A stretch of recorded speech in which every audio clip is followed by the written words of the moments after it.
చంద్రబాబు పాలన మొత్తం ప్రజలకు ఎన్నికల హామీలకు రాష్ట్ర ప్రయోజనాలకు వెన్నుపోటు పొడిచిన చరిత్రగానే మిగిలిపోతుందని వైసీపీ క్లస్టర్ 3 40, 41, 42, 43, 45 డివిజన్లు అధ్యక్షుడు కేసరి కృష్ణారెడ్డి విమర్శించారు. ప్రభుత్వం ఏర్పడి 2 ఏళ్లు పూర్తయినా ప్రజల సమస్యల పరిష్కారం కాలేదని, ధరలు పెరిగి సామాన్యుడి జీవితం భారంగా మారిందని ఆరోపించారు. పశ్చిమ నియోజకవర్గ ఇన్ఛార్జ్ మాజీ మంత్రి వెల్లంపల్లి శ్రీనివాసరావు ఆధ్వర్యంలో విద్యాధరపురం కబేళా సెంటర్ వద్ద వెన్నుపోటుకు 2 ఏళ్లు పేరుతో నిరసన కార్యక్రమం జరిగింది. ఈ కార్యక్రమంలో మాజీ కార్పొరేటర్లు ఎర్రడ్ల ఆంజనేయ రెడ్డి, ఎండీ ఇర్ఫాన్ తో పాటు క్లస్టర్ 3 పరిధిలోని డివిజన్ల అధ్యక్షులు రేగులగుంట రమణయ్య, ఎండీ ఇషాక్, కంది శ్రీనివాస్ రెడ్డి, సరగడ శంకర్ రెడ్డి, వైఎస్ఆర్సీపీ అనుబంధ సంఘాల నాయకులు, కార్యకర్తలు, అభిమానులు పెద్ద సంఖ్యలో పాల్గొన్నారు. ఈ సందర్భంగా నాయకులు మాట్లాడుతూ ఎన్నికల సమయంలో ఇచ్చిన సూపర్ 6 హామీలతో ప్రజలను నమ్మించి అధికారంలోకి వచ్చిన కూటమి ప్రభుత్వం అధికారంలోకి వచ్చిన తర్వాత ఆ హామీలను పూర్తిగా గాలి కుదిలేసిందని ఆరోపించారు. మహిళలకు ప్రతి నెల ఆర్థిక సాయం, యువతకు నిరుద్యోగ భృతి, రైతులకు పూర్తి స్థాయి అండా, పేదలకు సంక్షేమ పథకాలు అంటూ ఇచ్చిన హామీల్లో ఒక్కటి పూర్తి స్థాయిలో అమలు కాలేదని విమర్శించారు. ప్రభుత్వం ఏర్పడి 2 ఏళ్లు పూర్తయినా ప్రజల సమస్యలు పరిష్కారం కాలేదని, ధరలు పెరిగి సామాన్యుడి జీవితం భారంగా మారిందని, నిరుద్యోగ యువత ఉద్యోగాల కోసం ఎదురు చూస్తూనే ఉందని, రైతులు పంటలకు గిట్టుబాటు ధరలు లేక తీవ్ర ఇబ్బందులు పడుతున్నారని పేర్కొన్నారు. రాష్ట్రంలో అభివృద్ధి కంటే ప్రచారానికే ప్రభుత్వం ఎక్కువ ప్రాధాన్యత ఇస్తోందని ఆరోపించారు. చంద్రబాబు రాజకీయ చరిత్ర అంతా వెన్నుపోటు రాజకీయాలతోనే నిండి ఉందని, ఇప్పుడు ప్రజలకు ఇచ్చిన హామీలను తుంగలో తొక్కడం ద్వారా మరోసారి అదే తీరును కొనసాగిస్తున్నారని కేసరి కృష్ణారెడ్డి అన్నారు. ప్రజలను మోసం చేసి అధికారంలోకి వచ్చిన కూటమి ప్రభుత్వం ప్రజా వ్యతిరేక నిర్ణయాలతో రాష్ట్రాన్ని వెనక్కి తీసుకువెళుతుందని విమర్శించారు. ఇవాళకి టీడీపీ గవర్నమెంట్ వచ్చి 2 సంవత్సరాలు అయింది. ఇవాళకి ఇచ్చిన హామీలు ఏమీ కూడా సూపర్ 6లో ఏదైతే చెప్పారో పిల్లల నుంచి వృద్ధుల వరకు, అలాగే రైతుల నుంచి ఉద్యోగస్తుల వరకు ఏ ఒక్క హామీని కూడా నెరవేర్చిన దాఖలాలు పోలా. ఆయన ఏదైతే గవర్నమెంట్ ఎప్పుడైతే ట్యాకింగ్ చేశారో అప్పటి నుంచి కూడా ఫస్ట్ మామకి వెన్నుపోటు పడవటం ఉంటేనే ఆయన వెన్నుపోటు వీరుడు అని చెప్పేసి నిరూపించుకున్నాడు. అదేవిధంగా ఇవాళ ఏ ఒక్క హామీ నెరవేర్చకపోగా అమరావతి అని చెప్పేసి గ్రాఫిక్స్ చూపిస్తూ ప్రజలను మభ్య పెడుతూ ఏదో కలపల్లి కళాక్షేపం చెప్తున్నారు. ఇవాళ మేము ఒకటే సూటిగా ప్రశ్నిస్తున్నాం. ఆ రోజు మా నాయకుడు జగన్మోహన్ రెడ్డి గారి ఆధ్వర్యంలో ఏదైతే మేనిఫెస్టోని అమలు చేశామో ఇచ్చిన హామీలే కాకుండా ఇవ్వని హామీలు కూడా ప్రతి ఒక్కరికి ప్రజలకి చేరువ చేశాము. ఏదైతే రైతులకి ఇన్పుట్ సబ్సిడీ కానీ, తర్వాత పిల్లలకి ఏదైతే విద్యా దీవెన కానీ, వసతి దీవెన కానీ, అలాగే రైతులకి రైతు భరోసా కల్పించడం కానీ, సచివాలయాల ద్వారా ప్రతి ఒక్కరికి సేవ చేసుకుంటూ ప్రతి ఒక్కరికి అందే విధంగా సేవా కార్యక్రమాలు చేసుకుంటూ గవర్నమెంట్ నడిపాం. ఇవాళ చూసుకుంటే ప్రతి ఒక్క మహిళల్ని కూడా అన్యాయం చేశాడు. ఉచిత బస్సు అని చెప్పాడు. ఏ బస్సు ఎప్పుడు వస్తుందో తెలియదు, ఎక్కడెక్కడో తెలియదు. కూటమి ప్రభుత్వం అధికారంలోకి వచ్చి 2 సంవత్సరాలు పూర్తి చేస్తున్నటువంటి సందర్భంలో మరి ఏదైతే ఆ రోజు ఎలక్షన్ క్యాంపెయిన్లో చంద్రబాబు నాయుడు అదేవిధంగా కూటమి ప్రభుత్వం ఏ విధంగా హామీలు ఇచ్చిందో సూపర్ 6లో ఏ ఒక్కటి కూడా పూర్తి స్థాయిలో అమలు కాలేదు. కాబట్టి ప్రజలను వెన్నుపోటు పొడిచారనేటువంటి ఒక నిదర్శనతో మరి ఈరోజు పూర్తిగా ప్రజల సహకారంతో మరి మేమందరం కూడా ఈరోజు రోడ్డు మీదకి రావడం జరుగుతుంది.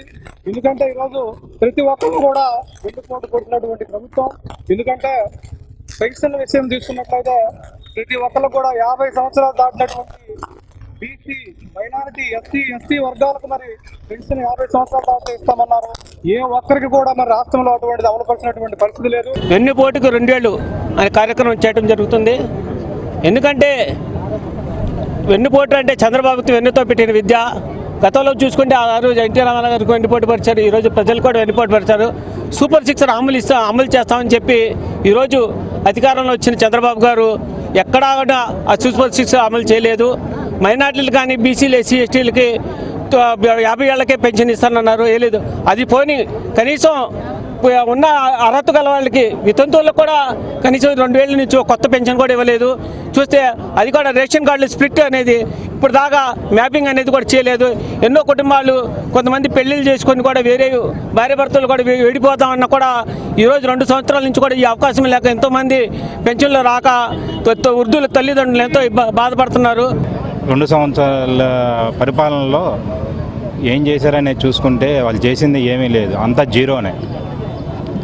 ప్రజలను హింసించడం, బాబేమో వెన్నుపోటు, కొడుకు వచ్చేసి రెడ్ బుక్ రాజ్యాంగం నడిపించి ప్రజలకు ఏం చేయకుండా ఇబ్బందులు పెడుతూ హింసిస్తూ వాళ్ళని ఎన్నో ఇబ్బందులు గురి చేశారు. అలాగే అమరావతిలో స్థలాలు ఇల్లు ఇచ్చిన ప్రజలకి ఆ జీవో రద్దు చేసి వాళ్ళ ఇల్లులు కూడా వెనక్కి లాక్కోవడం జరిగింది. అలాగే అక్కడ ఉన్న పొలాలు అవి కూడా వాళ్ళు ఇప్పటికీ ప్రజల్ని బెదిరించి భయబందులు చేసి అది కూడా లాక్కోవాలని చెప్పి చూస్తున్నారు. రాష్ట్రంలోని మున్సిపల్ కార్పొరేషన్లు మున్సిపాలిటీల ఆస్తులను పబ్లిక్ ప్రైవేట్ పార్ట్నర్షిప్ పీపీపీ పేరుతో ప్రైవేట్ సంస్థలకు అప్పగించే జీవో నెంబర్ 673 అలాగే పౌర సేవల ప్రైవేటీకరణకు సంబంధించిన జీవో నెంబర్ 975లను వెంటనే రద్దు చేయాలని సిపిఎం మాజీ floor leader B Satyababu demand చేశారు. సిఐటియు ఆధ్వర్యంలో కొత్తపేట శానిటరీ కార్యాలయం వద్ద నిర్వహించిన ధర్నాలో ఆయన మాట్లాడుతూ స్థానిక సంస్థల ఆస్తులను కార్పొరేట్ కంపెనీలకు కట్టబెట్టడం ప్రజా వ్యతిరేక చర్య అని విమర్శించారు. పౌర సేవలను ప్రభుత్వం స్వయంగా అందించాల్సిన బాధ్యత నుంచి తప్పించుకోవడం సరికాదని, ప్రైవేటీకరణ వల్ల ప్రజలపై అదనపు భారాలు పడ్డంతో పాటు కార్మికుల హక్కులు దెబ్బతింటాయన్నారు. ఈ జీవోలను రద్దు చేసే వరకు ప్రజలు కార్మికులు ఐక్యంగా ఉద్యమించాలని ఆయన పిలుపునిచ్చారు. ఆస్తుల్ని కార్పొరేట్ కంపెనీలు కట్టబెట్టి 673 జీవోల్ని భద్రత పర్మనెంట్ చెప్పు. ఆంధ్రప్రదేశ్ రాష్ట్రంలో ఉన్న మున్సిపాలిటీలను, కార్పొరేషన్ పట్టణాలను కూటమి ప్రభుత్వం ఈరోజు కార్పొరేట్ కంపెనీలకి అమ్మకానికి పెట్టింది, వేలం వేస్తుంది. ఇటు కార్మికుల జీవితాలను కూడా బలిపశువులుగా మార్చేదానికి, వాళ్ళ ఉద్యోగ భద్రత కూడా లేకుండా చేసేదానికి 975 జీవోని ఈ మే 19వ తారీఖున విడుదల చేశారు. ఈరోజు రాష్ట్రంలో కార్పొరేషన్లు కానీ, మున్సిపాలిటీలు కానీ ప్రజా పరిపాలన లేని స్పెషల్ హాస్పిటల్ పరిపాలన సాగుతున్న నేపథ్యంలో ఈ ప్రభుత్వం కుట్రపూరితంగా మరి వ్యవస్థలన్నింటినీ వ్యాపారమయం చేసేదానికి, కార్పొరేట్ కంపెనీలు కట్టబెట్టేదానికి తీసుకొచ్చినటువంటి ఈ 975 జీవోని వెంటనే రద్దు చేయాలని, అలాగే కార్పొరేషన్లో ఉన్న ఆస్తుల్ని, విలువైన ఆస్తుల్ని మరి 5 స్టార్ హోటల్ రూపంలోనూ, అలాగే బడా కంపెనీలకి వారి వ్యాపార లావాదేవీల కోసం కట్టబెట్టేదానికి ఇచ్చినటువంటి 673 జీవోను కూడా రద్దు చేయాలని సిఐటిగా మేము డిమాండ్ చేస్తున్నాం. రాష్ట్రంలో ఉన్నటువంటి కార్మికులు కరోనా కష్టకాలంలో ప్రాణాలు తెగించి పోరాడితే మరి సుప్రీంకోర్టు తీర్పు ప్రకారంగా పర్మనెంట్ సమాన పనికి సమాన వేతనం ఇచ్చే విషయంలోనూ, అలాగే రాష్ట్ర హైకోర్టు ఇచ్చిన తీర్పు ప్రకారంగా మరి పర్మనెంట్ చేసే విధానంలోనూ చర్యలు తీసుకోకుండా ఉన్నటువంటి ఉపాధిని దెబ్బతీసి కాంట్రాక్టుల బాగు కోసం, ఈ కాంట్రాక్టుల యొక్క లాభాల కోసం కార్మికుల్ని బలిపశువులు చేస్తారా? అలాగే రాష్ట్రంలో ఉన్నటువంటి లక్షల కోట్ల విలువైన కార్పొరేషన్ ఆస్తులను, మున్సిపాలిటీల ఆస్తులను మరి 45,000 కోట్లు లోటు ఉందని, అభివృద్ధి పనులకు ఆటంకం కలుగుతుందని, దీన్ని నివారించాలంటే ఉన్న మార్గం వల్ల ఈ ఆస్తులన్నింటినీ కార్పొరేట్ కంపెనీలకి 99 సంవత్సరాలు లీజులకు ఇచ్చేయడమే పరిష్కారం అంటూ వాళ్ళకి బ్యాంకు గ్యారెంటీలు ఇస్తూ మరి ప్రజల యొక్క ధనాన్ని, ప్రజల ఆస్తుల్ని మరి దోచిపెట్టే కార్యక్రమం. కాబట్టి ఈ 2 జీవోల్ని రద్దు చేసేదానికి రాష్ట్రంలో ఉన్నటువంటి పట్టణ ప్రజలు, కార్మికులు అందరూ ఐకమత్యంగా మన పట్టణాలని, మన విజయవాడని మనం కాపాడుకోవాలి. మన విజయవాడ కార్పొరేషన్ ఆస్తులు, ప్రజల ఆస్తులు, వాటిని ఎట్టి పరిస్థితుల్లో ప్రైవేటు వాళ్ళకి అప్పగించేదానికి చేయకూడదనేది సందర్భంగా డిమాండ్ చేస్తున్నాం. కూటమి ప్రభుత్వం ప్రజలకిచ్చిన హామీలను విస్మరించి ప్రజా వ్యతిరేక విధానాలతో పాలన సాగిస్తోందని వైసీపీ రాష్ట్ర అధికార ప్రతినిధి జూపుడి ప్రభాకర్ రావు విమర్శించారు. తాడేపల్లిలో నిర్వహించిన మీడియా సమావేశంలో ఆయన మాట్లాడుతూ రాష్ట్రంలో ప్రజాస్వామ్య పరిపాలన కాకుండా రాజకీయ, పోలీస్ పాలన నడుస్తోందని ఆరోపించారు. ఎన్నికల సమయంలో ఇచ్చిన సంక్షేమ హామీల అమలుపై ప్రభుత్వం మౌనం పాటిస్తోందని, వెన్నుపోటుకు 2 ఏళ్లు కార్యక్రమానికి ప్రజల నుంచి మంచి స్పందన లభిస్తోందన్నారు. ప్రజా సమస్యలపై ప్రశ్నిస్తున్న ప్రతిపక్షానికి సమాధానం చెప్పకుండా ప్రభుత్వం దారి మళ్లించే రాజకీయాలు చేస్తోందని జూపుడి విమర్శించారు. వైఎస్ఆర్ కాంగ్రెస్ పార్టీ ఆంధ్రప్రదేశ్లో ప్రతిపక్ష పార్టీగా తన రోల్ని ప్లే చేస్తూ గత 2 సంవత్సరాలుగా ఈ రాష్ట్రంలో కూటమి ప్రభుత్వం ఎన్నికల సమయంలో ప్రజలకు ఇచ్చినటువంటి వాగ్దానాలని మర్చిపోయి నియంతృత్వ పాలన వైపు, ప్రజాస్వామ్యం అంటే ఎవరో కాదు, ఏదో కాదు, మేము ముగ్గురమే, మేము ఏది చెబితే అది మాత్రమే నడవాలి. చంద్రబాబు నాయుడు గారు చెప్పినట్టుగా మాది పొలిటికల్ గవర్నెన్స్, ప్రజాస్వామ్య గవర్నెన్స్ కాదు. అంటే పొలిటికల్ గవర్నెన్స్లో మా కార్యకర్తలు వాళ్ళకి మాత్రమే జరగాలి మేలు, ఆఫీసర్లందరూ కూడా అచ్చెన్నాయుడు గారు చెప్పినట్టుగా మా తెలుగుదేశం కార్యకర్త ఆఫీసర్ ముందుకొస్తే కుర్చీ వేసి కాఫీ ఇచ్చి అతను పని చేసి పెట్టాలి. ఇది వాళ్ళ డెఫినేషన్. సరేలే, ఇంతెందుకు మాకెందుకు, ఏదో గెలిచామని చెప్పుకుంటున్నారు, గెలిచినట్టుగా భావిస్తూ ఉన్నారు, పని చేయనివ్వండి అని అనుకున్నాం. కానీ 2 సంవత్సరాల తర్వాత ప్రజల నుంచి వస్తున్నటువంటి అంశం ఏంటంటే, ఎలక్షన్ టైంలో కూటమి ప్రభుత్వం ఇచ్చినటువంటి మేనిఫెస్టో కానీ, దానిలో ఏర్పాటు చేసినటువంటి అనేకమైన అంశాలు కానీ, ఆ రోజే అనుమానించి ప్రజలు అడిగారు, జగన్మోహన్ రెడ్డి గారు వెల్ఫేరు డెవలప్మెంట్ కార్యక్రమాలంటే చంద్రబాబు నాయుడు గారు జగన్మోహన్ రెడ్డి గారు చేసిన మొత్తం చేస్తాం, దానితో పాటు అదనంగా చేస్తాం. అదనం అంటే ఏంటో ఈరోజు అర్థం కావట్లేదు. ఆ మొత్తానికే ఇసురు వచ్చింది, అదనంగా లేకుండా పోయింది.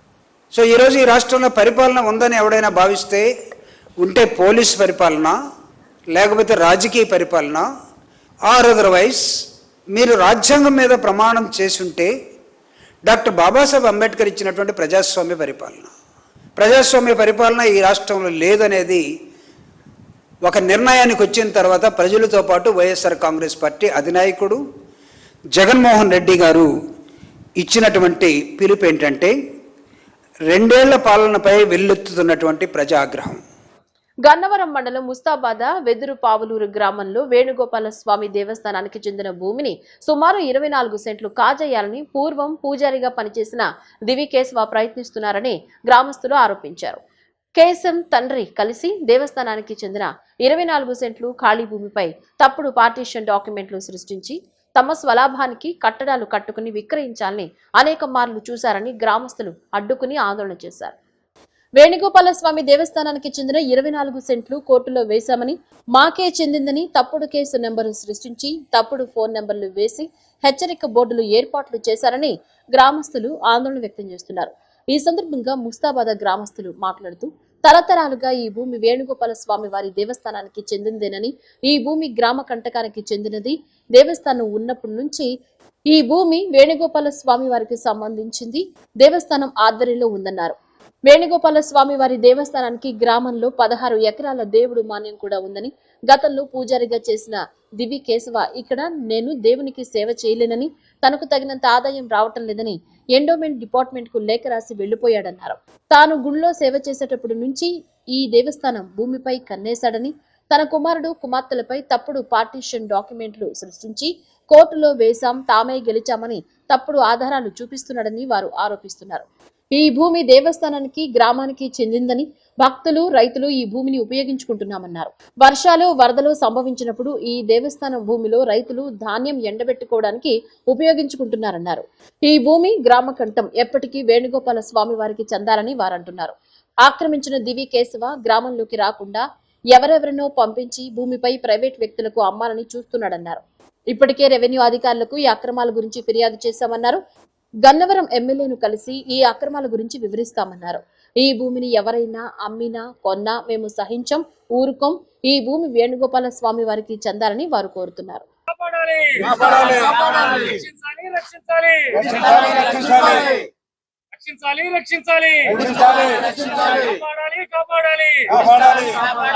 మాజీ సర్పంచ్, నాకు 75 ఇయర్స్. ఇప్పుడు మా చిన్నతనం నుంచి ఇక్కడ తెలుసు ఈ దీనికి సంబంధించి, ఈ గుడికి సంబంధించి 60s ఆ ప్రాంతంలో అప్పలాచారి గారిని ఆయన ఉండేవాడు పూజారి గారు. అది అంతకుముందు వీళ్ళు ఉండేవాడు. ఇప్పుడు కేసు అన్న వాళ్ళ 4 బ్రదర్స్.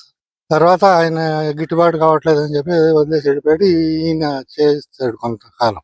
సరిగ్గా చేయకపోతే, సరిగ్గా రాకపోతే మేమందరం గొడవ చేస్తే ఇక నాకు వద్దు, అసలు నేను చేయను, వదిలేదు, నాకేం సంబంధం లేదని లెటర్ కూడా రాసిచ్చాడు. ఎండోమెంట్స్ డిపార్ట్మెంట్ కూడా రాసిచ్చాడు. అయిపోయి అప్పటి నుంచి ఊరుకుని ఇప్పుడు తర్వాత మా ఏదో డాక్యుమెంట్ పుట్టించి వాళ్ళు పార్టీషన్ రాసుకుని దాని పార్టీషన్ని రిజిస్ట్రేషన్ చేశారు. దాని తర్వాత ఏం చేశారు, దీంట్లో వాళ్ళ ఇద్దరిని సుబ్బారావుని కలిపి ఒక పార్టీ చేసి ఇద్దరు ఒక పార్టీగా ఉండి మేము దౌర్జన్యంగా దీంట్లో కడుతున్నారు, వీళ్ళు కళ్యాణ మండపం కడతామంటున్నారు అని చెప్పి కేసు.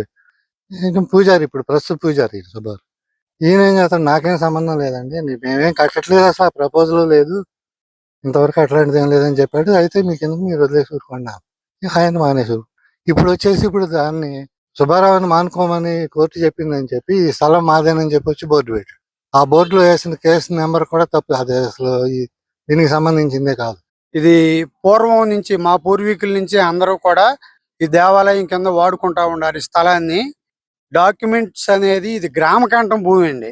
గ్రామకంఠ భూమి. ఈ స్థలానికి చుట్టుపక్కల అన్ని రకాల వర్ణాల వారు జీవించున్నారండి. రెడ్లు, హరిజనులు, సాలీలు, కమ్మ, అన్ని రకాలు సాగర్లు అందరూ జీవించున్నారు. అందరూ వ్యవసాయ ఉత్పత్తులు దీంట్లో ఆరబెట్టుకోవటానికి అది వాడుకుంటున్నారు. గ్రామకంఠ భూమి అండి. దేవాలయానికి దీని పక్కన సాంఘిక సంక్షేమ శాఖ హాస్టల్ ఉంది. వారు హద్దుల్లో కూడా తూర్పు వైపున శ్రీ వేణుగోపాల స్వామి వారి కచేరీ స్థలము అని రాసుకొని ఉంది, కానీ డాక్యుమెంట్లలో ఇది ఇతరత్ర అని ఎవరో రాసుకోలేదండి. ఈ స్థలం గుడికి సంబంధించి ఉంటేనే మా ఊర్లో పెద్దలందరికీ, మా గ్రామానికి ఉపయోగకరంగా ఉంటుంది. కాబట్టి దీన్ని రాజకీయ నాయకులు కానీ, కలెక్టర్లు కానీ, ఎవరైనా ఎమ్మెల్యేలు కానీ పట్టించుకొని మా స్థలాన్ని మాకే చెందేటట్టు చేయాలని కోరుకుంటున్నాము. వేరే వాళ్ళు అంటే ఇంతకు ముందు అర్చకత్వం చేసిన వాళ్ళు మాది అని చెప్పి వచ్చి ఆక్రమించుకొని సీసీ కెమెరాలు పెట్టడం, ఆ బోర్డులు పెట్టడం, పొద్దున వచ్చి ఏదో చేయటానికి ప్రయత్నించారు. మా గ్రామంలో ఉన్న వాళ్ళందరూ కలిసి అడ్డుకున్నాము. కాబట్టి ఇది మాకు మాత్రమే, మా ఊరికి, మా గుడికి, మాకే చెందేటట్లు చేయాలని కోరుకుంటున్నాం. వెళ్ళిపోయాడు ఆచార్య చేయకుండా వెళ్ళిపోయాడు. వాళ్ళ విలువలు పెరిగి తెలియ ప్రతి వాడు ఏం చేస్తున్నాడంటే పిత్రాయుధం అని చెప్పేసి రిజిస్టర్ చేపించుకొస్తున్నారు. 10 ఇక్కడే కాదు, భూములు కూడా ల్యాండ్ లో కూడా అసలు ఎవరిదో దిక్కులేనివాడు కూడా భూముల్లో కూడా ఏం చేస్తున్నాడు, పిత్రాయుధం రిజిస్టర్ చేపించి చేస్తున్నారు. ఇప్పుడు పిత్రాయుధం ఇక్కడ ఎట్లా వస్తుంది? వాళ్ళ తాతదా, వాళ్ళ నాన్నదా, ఎవరిదా ఇక్కడ గ్రామకంఠ భూమి పిత్రాయుధం ఎట్లా వస్తుంది? వాళ్ళు ఏంటంటే ఇల్లులు పెరిగే తెలికి తలకత్తి అమ్ముకుందాం, తలకత్తి తిందాం అనే ఆలోచనలో పుట్టి ప్రతివాడు ఈ షేటలు తప్పితే అసలు దీన్ని దేవస్థానం కింద ఉంచాల్సిందే. మేము ఎంఆర్ఓ గారు చెప్పాం, ఎమ్మెల్యే గారు దృష్టి కూడా తీసుకెళ్ళాం. దేవస్థానం కింద దీన్ని కలెక్టర్ గారితో మాట్లాడి దేవస్థానం కింద చేపిస్తాం. మా తాతల తండ్రుల నుంచి ఈ గుడి దేవాలయం పక్కన ఉన్నటువంటి దేవుడి భూమిగా ఇది ఉంటూ వచ్చింది. దీన్ని దేవుడి కార్యక్రమాలకే ఉపయోగించుకుంటూ వచ్చారు ప్రజలు. ఇవాళ ఆశపుట్టి కావాలని తను పూజారితనం చేయకుండా మానేసి ఇవాళ వచ్చి నాకు కావాలి అని అబ్జెక్షన్ పెడుతున్నాడు కనుక అది తప్పుడు నిర్ణయం. ఇది ప్రజలందరిది కనుక దేవుడిది, ప్రజలది కూడా కాదు. ప్రజలు వినియోగించుకుంటున్నారు దేవుడు దాన్ని కనుక దేవుడి కిందే ఉండాలని గ్రామస్తులందరూ కోరుకుంటున్నారు. బులెటిన్ ముగించే ముందు హెడ్లైన్స్ మరోసారి.